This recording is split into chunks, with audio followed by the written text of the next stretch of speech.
Miniature crafts are everywhere right now. Just look at how ridiculously cute these small tulips are. But just how small can a Cricut actually cut before the paper starts ripping and the details disappear? Some of these pieces are less than an inch wide, which is where many cutting machines start to struggle. But I'll show you the tricks that make tiny cuts like this possible. Hello everyone, Jennifer Maker here. It's a beautiful day to push a Cricut to its limits with miniature paper flowers. Today we're making tiny mini tulips, daisies, sunflowers, and little plants, all small enough to fit in the palm of your hand. So if you'd like to make these tiny flowers with me, you can download my free mini flower design files at jennifermaker.com/807. I'll show you how to prepare and cut the tiny pieces later. But first, let's start with the tulips so you can see how they come together. The single tulip and the three-stem tulip are assembled the same way, so let's walk through the process using the single tulip. You should have one foliage piece and one bloom piece for each single tulip. Fold along the foliage piece's dashed or scored lines in the same direction. This creates 3 long strips that will glue together to make a sturdy stem. Add a thin line of craft glue along each strip between the fold lines. Your glue's precision tip is perfect for this project. Fold the strips together to form the stem and press them gently so the glue holds. If any glue seeps out, wipe it away quickly with your finger. Your stem should now look like this. Now let's roll it up. You can roll paper flowers with several different tools. A flow tool helps keep the bottom edge even as you roll, which is the secret to arrangements that stand up nicely. A quilling tool works too, but it's best for very small flowers. If you don't have those, a pair of tweezers works in a pinch. Or you can roll them carefully by hand. Just make sure the bottom edge of the roll is even. I'll use the flow tool here because I want a nice, even bottom edge.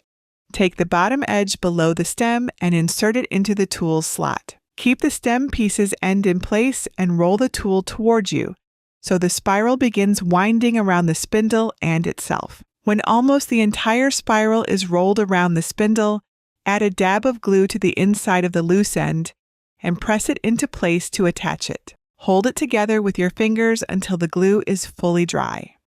Remove the flow tool and use your fingers to gently curve the wider leaves outward to add dimension. Next, we'll add the petals. Use your fingers to gently curve each petal up into a cupped shape. It's easier to do this before rolling. Use your quilling tool this time and insert the bottom edge of the smallest petal into the slot at the end. Rotate the tool towards you, just like with the flow tool. Roll up a few petals to start. Keep the paper tightly rolled while keeping the base straight. Every few petals, add a small dot of glue inside the roll near the base to keep the bloom secure. Leave the last petal unglued for now, then gently hold the bloom between your thumb and forefinger and pull it off of the quilling tool. Take the foliage piece and place the tip of the stem inside the open end of the bloom. Use your glue's precision tip to add a dab of glue to each side of the stem's tip. Then gently squeeze the last petal around the stem until it dries. Later, I'll show you how to make a flower pot to display it. The 3-stem tulip assembles the same way. Now let's move on to the spider plant. You'll have one long and one short strip, each with a tab on the right end.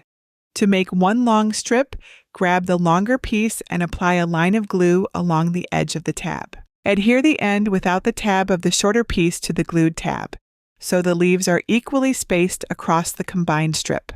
Insert the bottom edge under the shortest leaf into the flow tool's spindle slot. It rolls up just like the tulip foliage. Secure the end with glue, and when it's dry, use your fingers to gently curve the leaves out and downward to give it volume.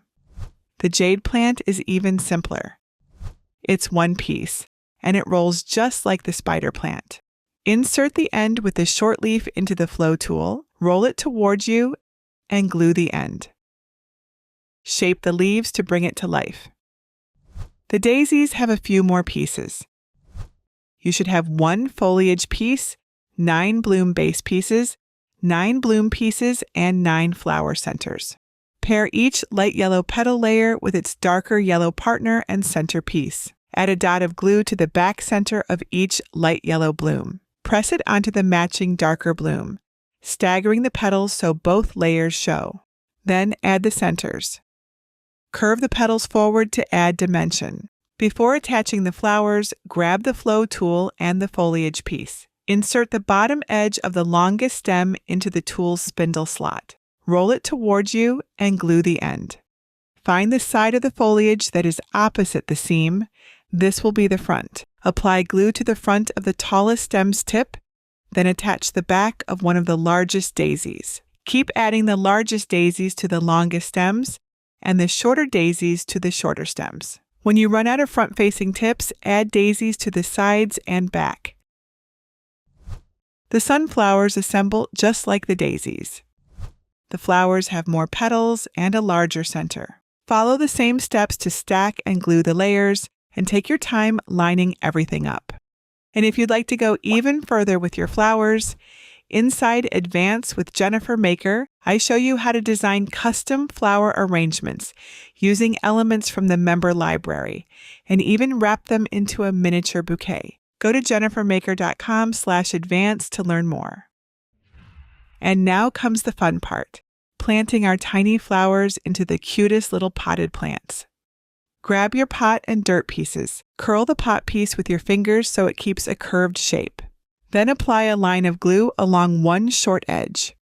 Curl the piece back up, then overlap the glued end over the other end.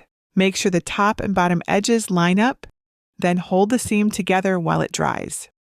Wrap the dirt piece around your plant's base, then slide it into the larger opening on the pot. Let the dirt piece unfurl to fill the space. If the plant doesn't easily stand up on its own, apply a line of glue along the solid part of its base.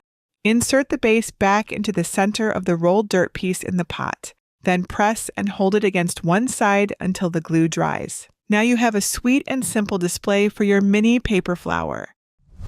If you'd like to display a few plants together, let's build the crate next. You should have 2 long detail pieces, 2 short detail pieces, 2 dirt side pieces, and 1 bottom dirt piece. On the dirt pieces, fold along the scored or dash cut lines in the same direction. Use a scraper tool to crease the folds.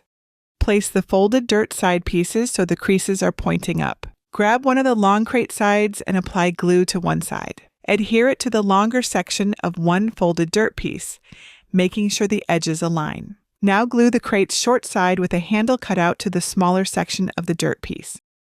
On the other dirt piece, adhere the long side, but before attaching the short side, make the 2 dirt pieces mirror each other. Then adhere the short side so both handle cutouts are at the top. Grab the bottom dirt piece and apply glue to the outside of one of the longer tabs. Attach the bottom back edge of one crate piece to the tab, keeping the bottom edge lined up with the tab's fold. Use your flat work surface to help keep everything aligned and hold it in place until the glue dries. Now apply glue to the outside of the bottom dirt piece's shorter tab on the same side as your crate piece's short side. Attach the bottom back edge of the short side to the tab, keeping the bottom edge lined up with the fold. Hold till the glue dries. Repeat these steps to adhere the other crate piece to the bottom dirt piece. Make sure the tabs on both crate pieces' short ends are tucked inside the crate. Use your glue's precision tip to add glue to the outside of one short tab. Then attach it to the inside of the matching long crate side. Then do the same with the remaining short ends tab. And that's it. Set a few plants inside and your mini crate is ready to show off. Now for my favorite, the shadow box with shelf display. Open the prongs and remove the backer. If your frame has a removable spacer, take it out. Mine is attached to the inside. Remove any protective film from the plastic, clean it with isopropyl alcohol and a lint-free cloth, then set the frame aside. My frame has a decorative white backer inside, separate from the main backer. I'll decorate the white backer. To plan your shelf placement, place your paper flower arrangement on its side, roughly in the center of the backer. Lightly mark with a pencil under the arrangement. Place the shelf under the bottom of the plant so it looks like the plant is sitting on it. And the shelf center is aligned with the center mark on the backer. To make sure the shelf is level, keep it centered and measure from the bottom edge of the backer to the bottom of each shelf support. Adjust the shelf until both measurements are the same.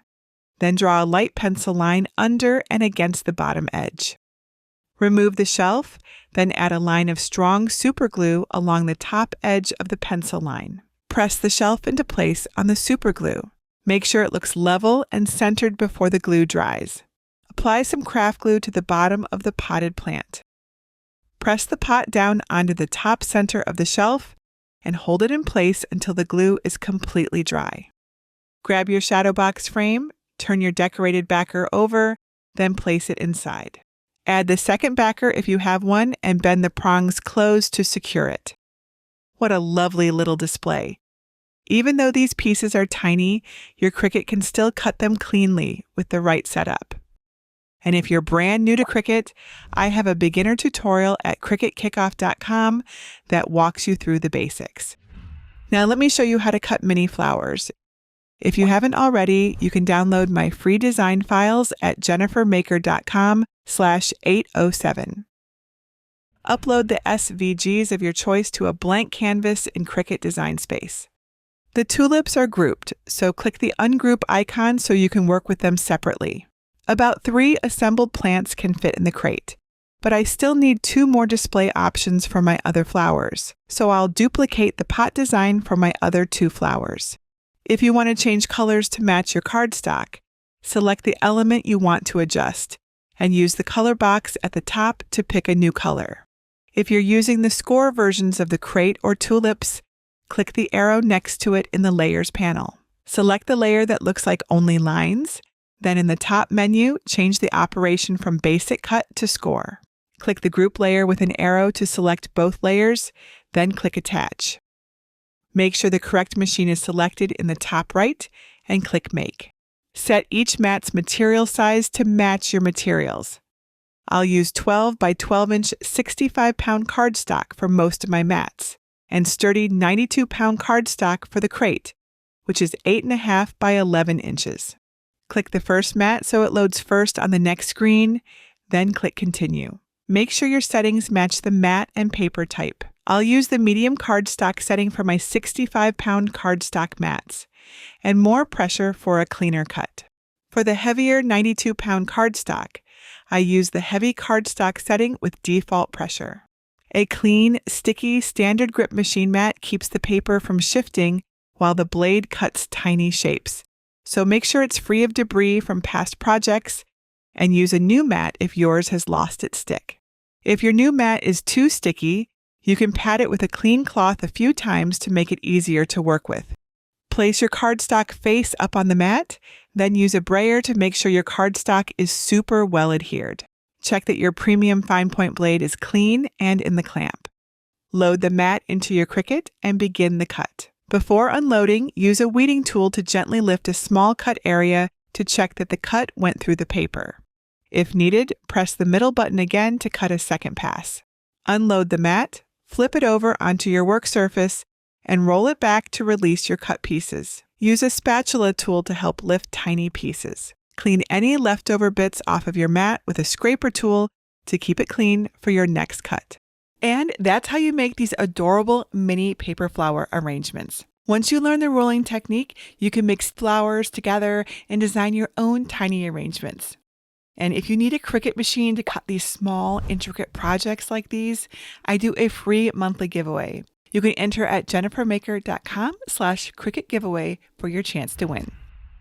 And if those tiny cardstock details ever tear or lift while you're cutting, I get you, I've been there too. My Cricut Survival Guide walks you through exactly what to adjust so your cuts come out clean. You can get details on it over at CricutSurvivalGuide.com. I would love to see your finished mini flowers. Join us in my group at jennifermaker.com/CricutCrafters and share a photo with all of us. And that's it for today.